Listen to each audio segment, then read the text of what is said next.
கருப்பு கவுனி அரிசியில கஞ்சி செஞ்சு செஞ்சு ரொம்பவே போர் அடிச்சு போச்சுங்க. அதுக்கு பதிலாக இந்த பொங்கல் செஞ்சுங்க. ரொம்பவே சூப்பராக இருந்தது.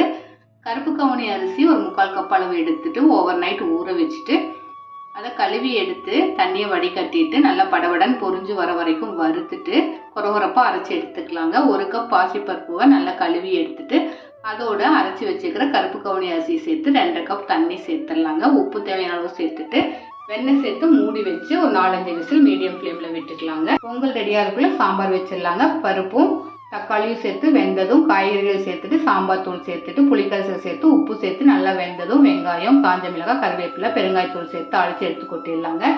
பொங்கல் ரெடி ஆயிடுச்சு பாருங்க. இதுக்கு பேனில் நெய் சேர்த்துட்டு ஜீரகம், குறுமிளகு, துருவின இஞ்சி சேர்த்துட்டு மல்லி இலை, கருவேப்பிலை சேர்த்து பெருங்காயத்தூள் சேர்த்துட்டு இந்த தாளிப்பை இந்த பொங்கலோட சேர்த்து கிளறி விட்டுடலாங்க. இதை சாம்பாரோட சர்வ் பண்ணிடலாம். ரொம்பவே சூப்பராக இருக்கும். ட்ரை பண்ணி பாருங்க. தேங்க்ஸ் ஃபார் வாட்சிங்.